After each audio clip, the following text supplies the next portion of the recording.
제 삶은 완벽하지도 않고 완벽하게 가까이 다가가지도 못했습니다.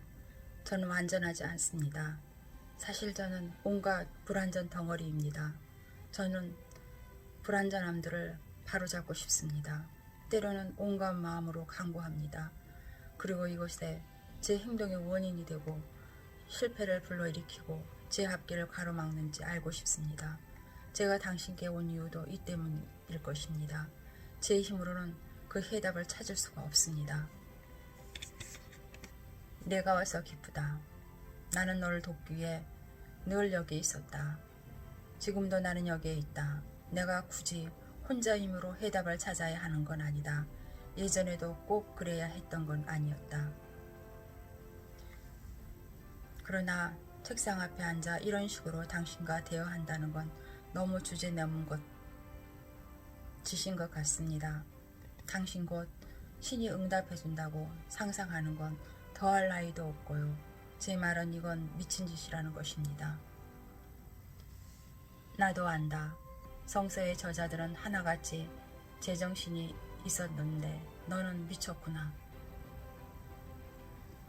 성서 저자들은 예수의 생애를 목격했고 자기네가 보고 들은 걸 충실히 기록한 사람들이었습니다. 정정할 것. 신약 성서의 저자들은 대부분은 자기 생애에 예수를 만난 적도 본 적도 없는 사람들이었다. 그들은 예수가 지상을 떠나고 나서 한참 세월이 흐른 뒤에 태어났다. 그들이 길에서 나사렛 예수를 만났더라도 그를 알아보지 못했으리라. 하지만 성서 제자들은 위대한 신자들이었고 위대한 역사가들이었다.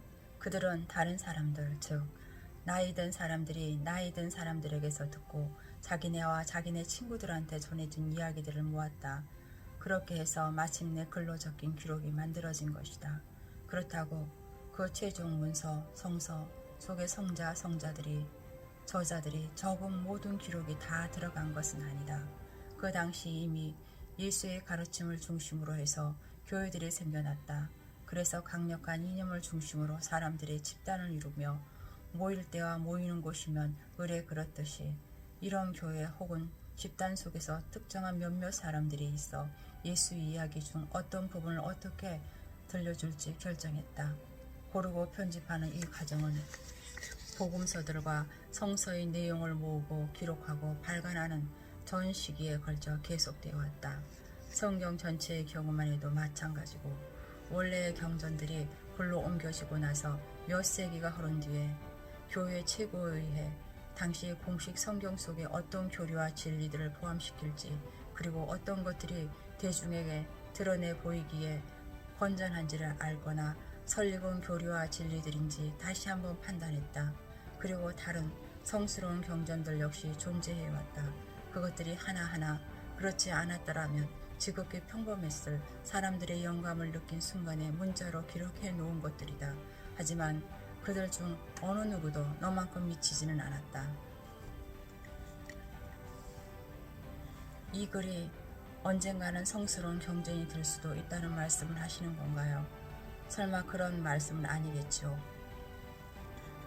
내 아들아, 삶의 모든 것이 다 성스럽다. 그런 의미에서 그렇다. 그것도 성스러운 글이다. 하지만 나는 내 말뜻을 잘 알고 있기에 말꼬리를 잡지는 않겠다. 아니다. 나는 이 글에 언젠가는 성스러운 경전이 될 거라고 얘기하고 있는 게 아니다.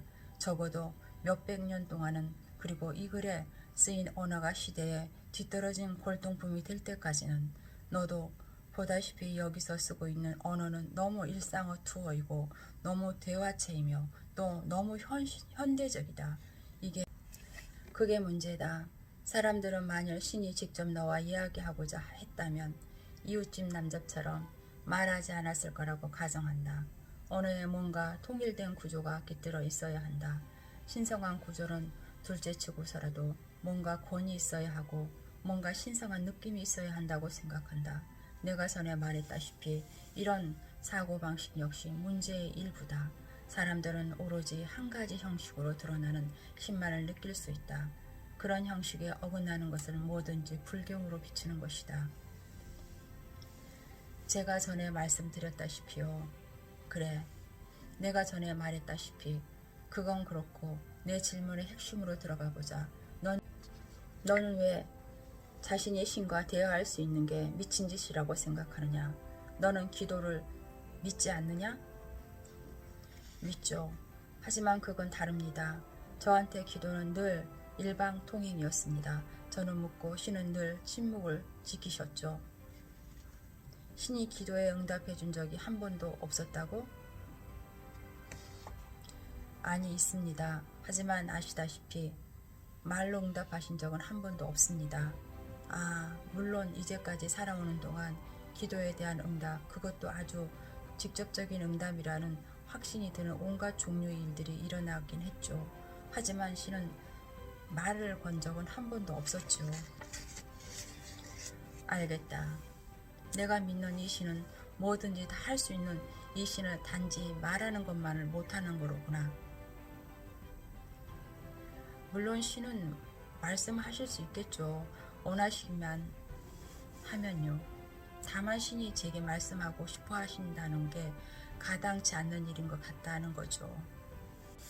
왜냐하면 너는 자신을 신이 말을 걸 만큼 가치 있는 존재로 여기지 않으니까.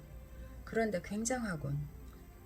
자신을 신이 말을 할 만큼, 걸 만큼 가치 있는 존재로 생각하지도 않으면서 내 목소리를 듣길 기대하다니. 이런 식으로 말해주마. 나는 지금 이 순간 기적을 행하고 있다. 나는 내게만이 아니라 이 책을 집어들고 이 글을 읽는 모든 사람에게 이야기하고 있으니까. 나는 지금 그들 한 사람 한 사람에게 이야기하는 중이다. 나는 사람들 하나하나를 다 알고 있다. 나는 지금 누가 이 말을 들여서 나름의 길을 찾아낼지도 알고 있다. 그리고 나는 내 다른 모든 교류에서 그러했듯이 어떤 이들은 마음으로 들을 것이고 또 어떤 이들은 그저 듣기만 할 뿐 무엇을 하나 귀담아 듣든지 않으리라는 것도 알고 있다. 그렇다면 그건 또 다른 문제를 제기하는군요. 저는 이미 이 자료를 책으로 출판할 생각을 품고 있습니다. 이 글을 쓰고 있는 지금 이 순간에도요. 그렇지. 그게 뭐가 잘못됐는가? 제가 돈을 벌려고 이 모든 걸 지어냈다고 주장할 수도 있지 않겠습니까? 그렇게 하면 이 대화의 전체의 의심밖에 만들지 않을까요? 뭔가를 써서 돈을 벌겠다는 것이 내 동기인가? 아니요. 제가 이 일을 시작한 이유는 그게 아닙니다. 제가 이 대화를 종이에 적기 시작한 건 제 마음이 지난 30년간 수많은 의문들이 시달려왔고 제가 굶주려왔던 그 의문들의 해답을 얻으려 몸부림쳐 왔기 때문입니다. 이 모든 것은 책으로 만들려는 발상은 나중에 왔습니다. 나한테서 왔지. 당신한테서요. 그렇다. 너도 내가 경이로운 질문들과 답변들이 몽땅 이대로 버려지거나 놔둘 거라고는 생각하지 않을 것이다. 그렇지 않는가? 그 점에 대해서는 생각해보지 않았습니다.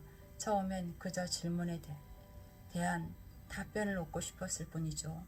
제 자제를 끝내고 탐구를 마치고 싶었을 뿐입니다. 좋아, 그럼 내 동기들을 의문스러워하는 짓을 그만두고 대화를 계속해 진행해보자.